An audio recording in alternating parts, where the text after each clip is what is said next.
This is the Toyota GT86/Subaru BRZ. Based on the GT86 Blue Edition Performance Pack, I decided to go with this nice beautiful blue colour and black out the rims, which are also lighter than stock, as well as putting a massive brake kit on it and also developing more horsepower as well. I inspired this build off the FA24 engine that Subaru is going to develop for its new WRX STI in 2022. This engine produces upwards of 400 horsepower and more than 360 pound-feet of torque.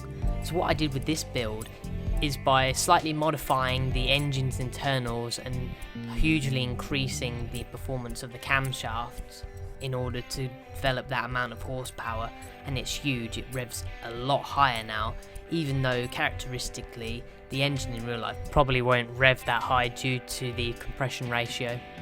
But it has a very high top speed now, so we're going to test it out soon enough. Here's a more in-depth look at the tuning.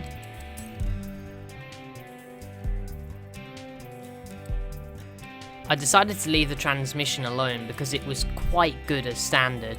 The ride height is also quite high as well. But I decided to give the brake force a bit more bite to the front.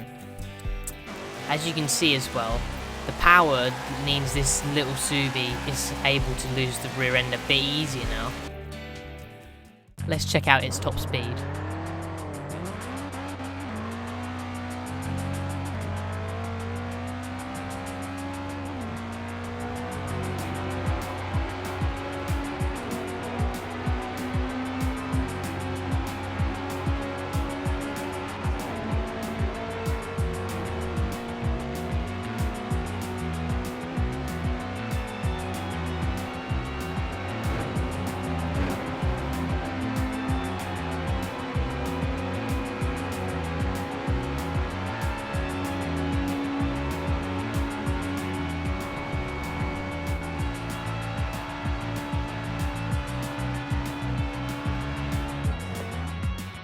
Let's see how it does in a quarter mile.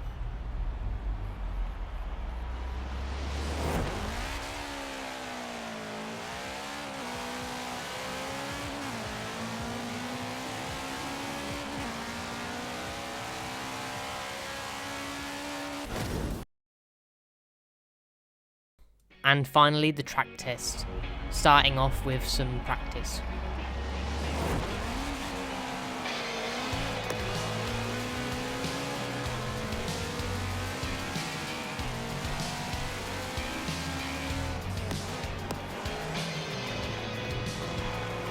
So you have to gingerly throttle this car, as it's got double the power now compared to stock, and a hell of a lot more torque too.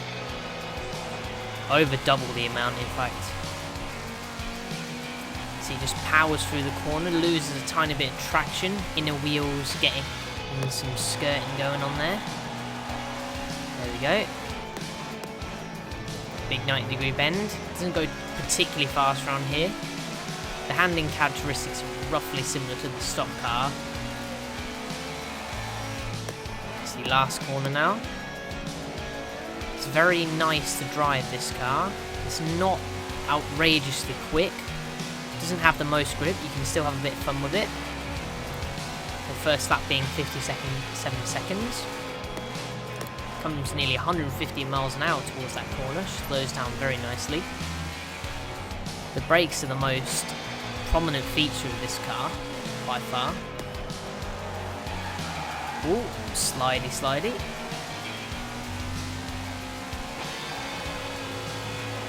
There we go, holds the line very nicely. Yeah, very good from this Toyota/Subaru. Ooh, wiggles about there a little bit. I'm not quite used to this car yet. Anyway, we're about to come up to the actual performance lap, and we're also going to compare it with the stock GT86 to see how it handles, see how much quicker it is. And we're starting the lap now. So you notice the GT86 at stock is kind of struggle after about 110 miles an hour in comparison to this Subaru, which just has a hell of a lot more power and can rev an astounding amount higher. See, this Toyota at stock is very easy to drive as well, and very forgiving as well. It's a little playful. It's not got the power track to spin you off course like this potentially has. You can go 10 tenths with the GT86 at stock. With this, I would go about 6 tenths until you really get to grips with the vehicle, especially on this track. But this is what this little GT86 was made for small, tight handling circuits like this one. So here we go. So the FA24 engine in Subaru is coming up to the last corner now. It's going to be quite a fast lap. Okay, and across the line, 52.7 seconds. Let's see how the stock one compares. So approaching the line, crossing 1 minute and 1.3 seconds. Wow, that's an incredible increase. So you can see the times on the leaderboards here. So doubling the horsepower and adding a little suspension tricks and some better tyres allows you to take over 8 seconds off this lap time. Very impressive stuff. Thank you very much for watching. I hope you've enjoyed this video. And if you'd like and subscribe, I'd really appreciate that. Cheers.